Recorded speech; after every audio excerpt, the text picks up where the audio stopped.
Hello, you handful of retrograde fans, and welcome to episode 2 of the Alumacraft Queen Merrie. If you haven't seen episode 1, where I give some history on the boat and bring it home, I really recommend you check that out first. I think it's worth watching. Now that I have the boat safe and sound in the garage, I figured I'd give a quick tour of it and go over the next steps.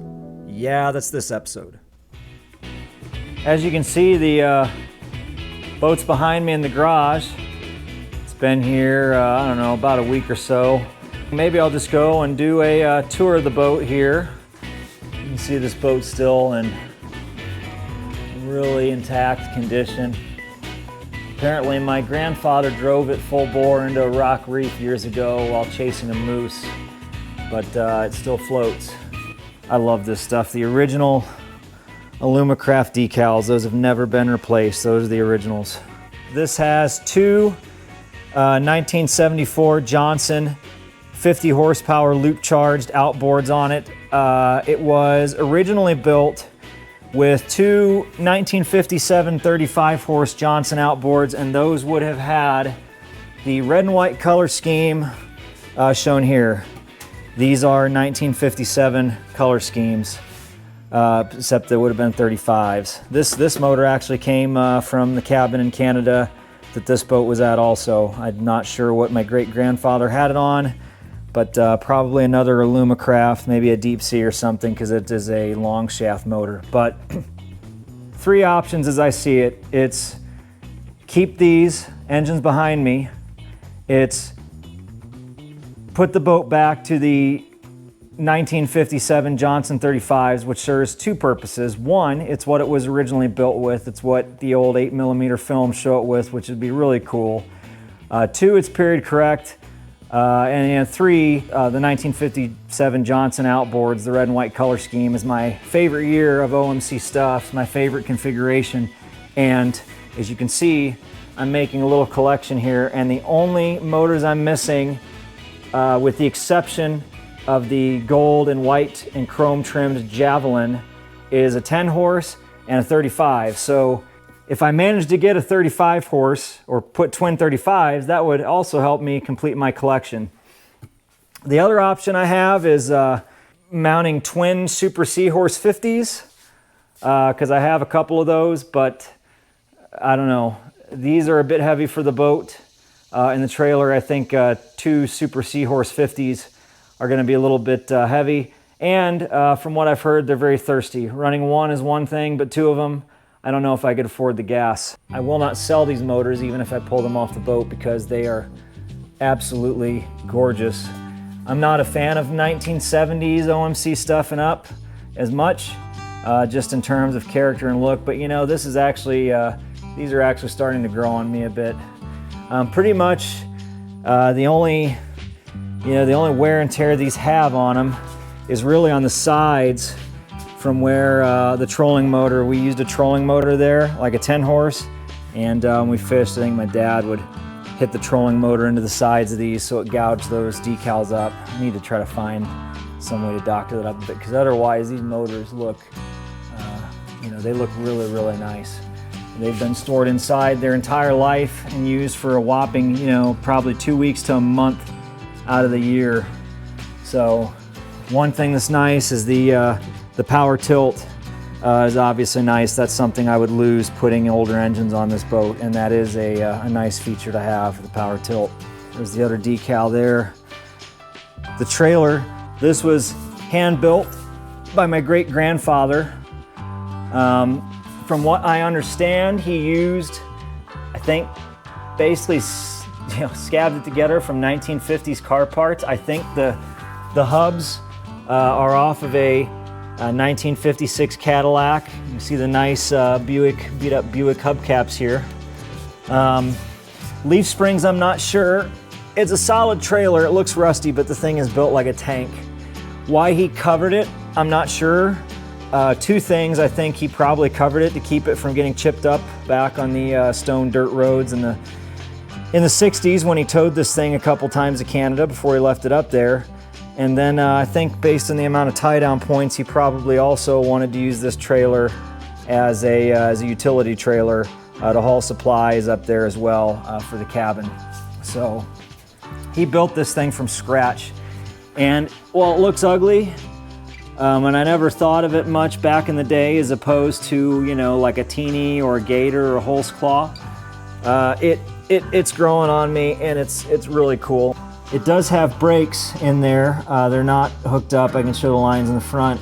You can see the brake drums there. 2 leaf springs, fully covered in sheet metal. I'm not really sure if that was how they were purchased or if he did that. I'm not really sure of the reason. It's got some funky, I don't know if that's like an anti-sway thing there or what that is. A little hard to see. You see that over there as well. You see it's just got the standard screw-on 1 7/8 ball. I'm not really sure. I'd like to figure out a way to lock that down. Here's the original brake line setup. As I said, I'm not really sure. The only thing I can figure is that he plumbed this somehow into his car and then bled it out using this valve here. The lights he ran through the tubing, one of them was cut, so in the back near the axle, so we just ran this cheapy trailer harness and cheapy lights we ran to get home. But I'm gonna strip this off. I'm going to get this working because that was actually run through the frame and looks better. And I'm gonna put some old school period correct trailer lights on the back. Original windshield. The cracks, I'm not really sure where those came from. You know, this windshield's probably worth what the whole boat is. I would hate to see anything happen to this guy. Now I understand why my dad, when we were fishing and climbing over this thing as kids all those years, and toying with these windshield wipers, you know, why my dad was a little particular and would freak out at us worried we'd break this. Now as a grown adult, I finally understand how rare this is. I think that's the original gasket on there too. I've cleaned most of this out. You can see this guy's got the original wood floor. You know, we've just kind of used these old mats back in the day for fishing. Tarp mats, I don't know what you call them. You can't buy these things anymore like this. They're really heavy. They're really good quality. I'm still trying to figure out what kind of flooring to put in this thing. I've ordered a bunch of options. I'm gonna paint this floor back to the original color as close as possible. The floor is in good shape for the most part. The only spot where it's rotted is right here.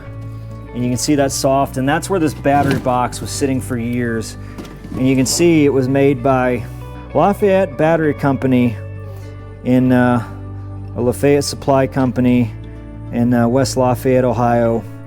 I'll probably keep this battery box around in case in the future to use as a pattern and make some new ones. Wiring is a bit of a mess. That gets added to the list. It works, but it's not up to my standards. As you can see, it's kind of a mess. Originally, this had 2 batteries and it had a switch that would flip from one to the other. Years ago, the battery harness got burned up because a wire on a battery got crossed. This was kind of redone. New harnesses had to be purchased, or whatever, used ones. But this is redone, and through the years, it's just kind of been cobbled together. This is awful. My granddad and my dad loved to use wire nuts and electrical tape.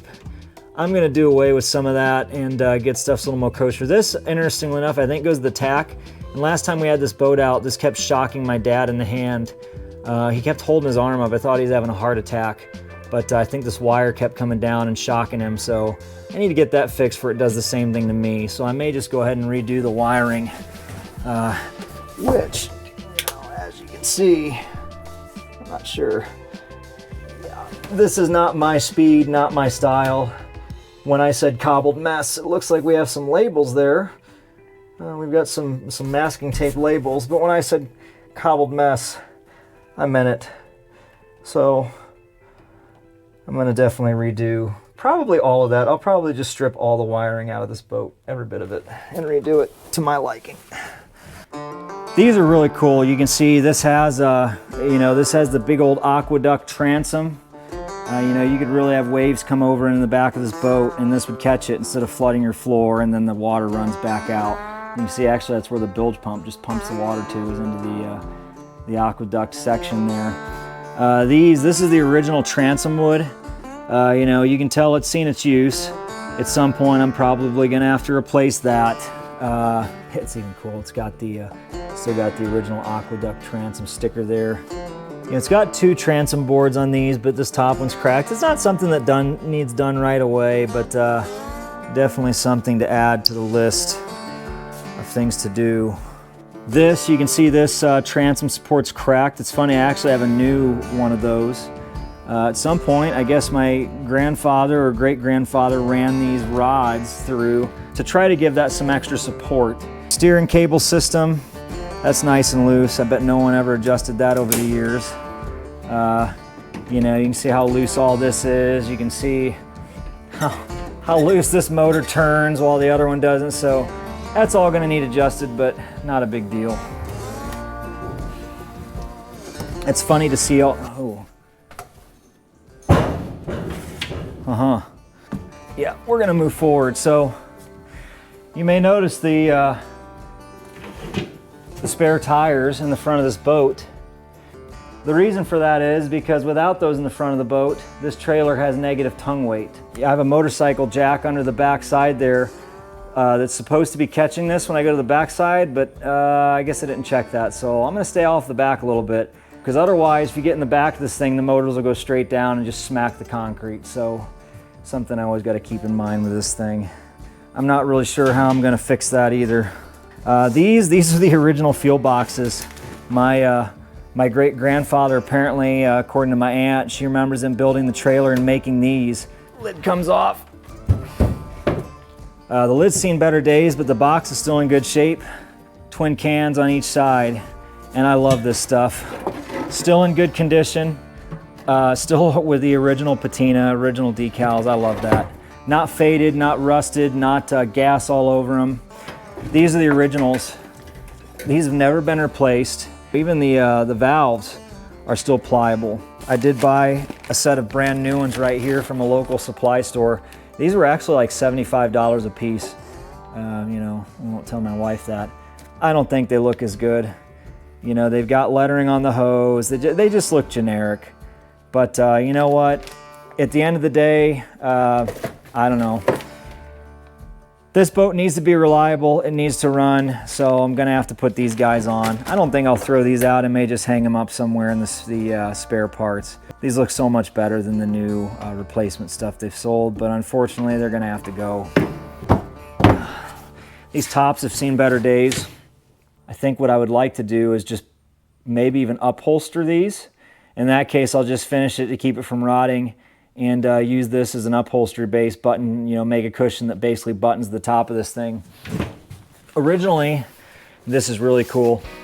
Originally, you know, the idea my great-grandfather had, I think, when he built this, was he basically built these fuel cans and then he stocked up on these Alumacraft cushions. He was an Alumacraft dealer for a period of time, I believe, to get deals on Alumacraft boats for his buddies. That's all they ran up there, old Alumacrafts, which is why I kind of have a connection to them. His idea was that he basically built these. You know, the idea was to get as many people out fishing as he could. So he ordered the configuration that had the front and rear seats, and then he built these fuel boxes so that you could basically put cushions on them, and they would take, I mean, I kid you not, I think 7 or 8 people out on this boat, and you'd have people sitting on the front and backs of these too. They'd have this boat stocked up. We used to have a lot more cushions than this. This was all I could find in this thing. You know, again, it's one of those things back in the day I didn't really appreciate. You know, we used and abused these. We stood on them fishing. We sat on them as kids. We took them on shore and sat on them eating shore lunches on them. These have seen a lot of years of abuse, and you know, I never really appreciated how rare these are until recently. You know, motors and boats are one thing, but I've never really thought about the accessories, and I'm really starting to appreciate how rare some of this stuff is and how hard it is to find period correct accessories, especially ones that say Alumacraft on them. I know for a fact, and this really kills me, you can see the handle one. We had blue ones, and I think they all got rotted and fell apart. And I hate to admit it, I think what happened actually is, I think years ago when I was making cushions for my Feathercraft Deluxe Runabout, I may have brought one back that has fallen apart, and instead of fixing it, I may have like used it for the material out of it, which is probably in my Feathercraft cushion currently. So didn't know any better at the time. Like I said, that was probably 7, 8, 10 years ago, but yeah, that doesn't feel good now, you know, knowing that. So these are something, if I ever find some of these laying around, I'm gonna start stocking up on this stuff. I don't wanna say regardless of the cost, but I would love to find some more of these Alumacraft cushions, especially the blue ones, which I guess, you know, I'm thinking these are gonna be a little harder to find. I can't say I've seen any other than in this boat. Bunch of spare props and stuff, anchor. Here's all the, you know, all the slats to hold the cover up. My brother was nice enough to bust one of them in my face trying to bend it back the other way after it warped here this past weekend. This stuff is cool, you know, you dig under the seats. Look at this. Even the original bags, tools in, look at that. Willard, Ohio, Willard United Bank. Letter bag. Yeah, that bank's not there anymore.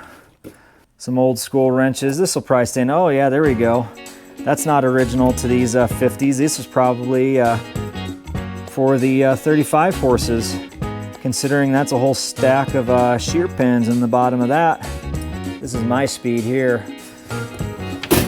Yeah, this toolbox here. Oh yeah.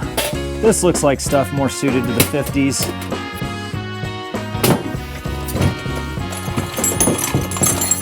Look at all that stuff.